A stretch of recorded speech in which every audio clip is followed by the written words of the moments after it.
That silver-haired daddy of mine was Autry's first big hit. It sold over 3 million copies, and in 1933 he received a gold record, beginning a tradition that continues today. He was selling a lot of records off the barn dance in Chicago before he ever even went and got on the movies.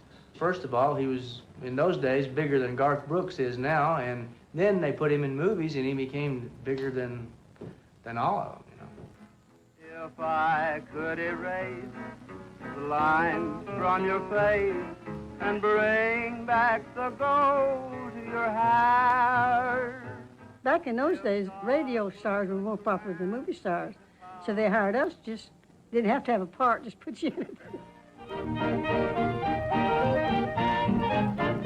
Oh, it's roundup time in Reno, but the boys don't ride the ridge. By 1934, Autry was a movie star, too.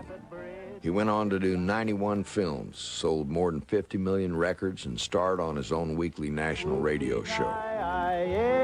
He became country music's biggest touring attraction, created his long-running cowboy television series, and reigned as one of the biggest superstars in the history of show business.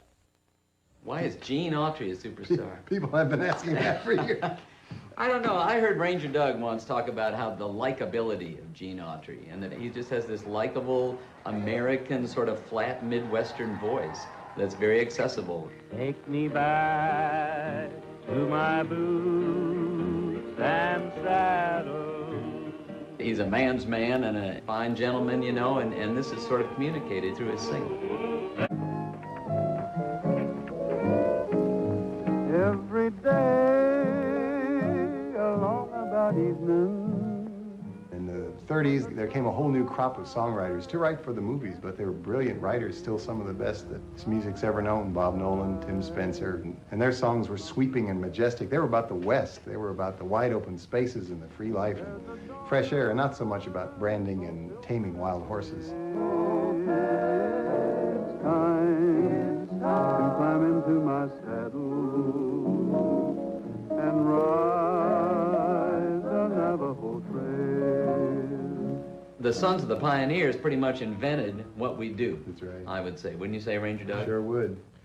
They took those old songs of the trail and the endless ballads and three chords and completely revitalized them with their musicianship and their songwriting and harmony. Nobody was singing three-part harmony, yodeling in harmony like that. It was unheard of when they started in the 30s.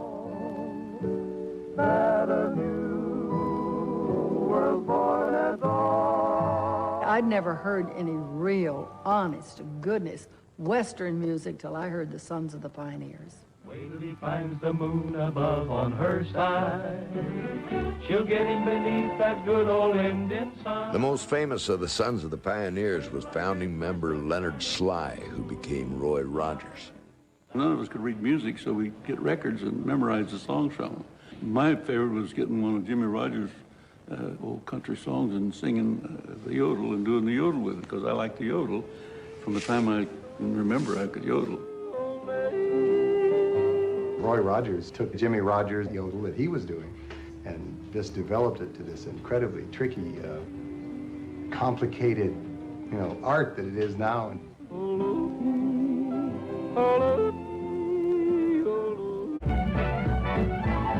Western swing sort of started when the cowboys got radios.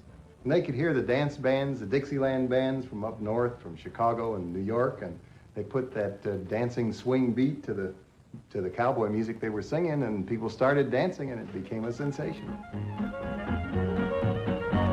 Western swing is music that was developed in the 30s, 40s, and 50s. It's defined by its instrumentation. It was a combination of Western music and big band swing music. And when you hear it, you'll know it. Western swing is rim shots and hi-hats on the drums. It takes a big band to play it. Even people that don't know how to dance start dancing.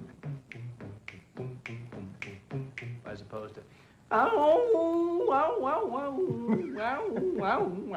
You just almost have to see it. Hi, Sheriff. When Gene Autry and Roy Rogers started making movies, they wore pretty simple cowboy outfits. They were clean. I mean, Gene never got his hat dirty, but they got progressively more and more flashy. And then the rumor has it that the head of Republic, Yates, went out to New York and saw Oklahoma, and he said, I've got to dress my cowboys like that. And that's where Roy Rogers started to get the ultra fancy outfit. I think nowhere else in the world has the frontier been so celebrated. People look in America and around the world to that free and independent life of the cowboy. Whether you live in Germany or Hoboken, you know, everybody wants to get away from the bills, the mortgages, the ex-wives, you know, and just think about a free and open life. And that's what the cowboy represents.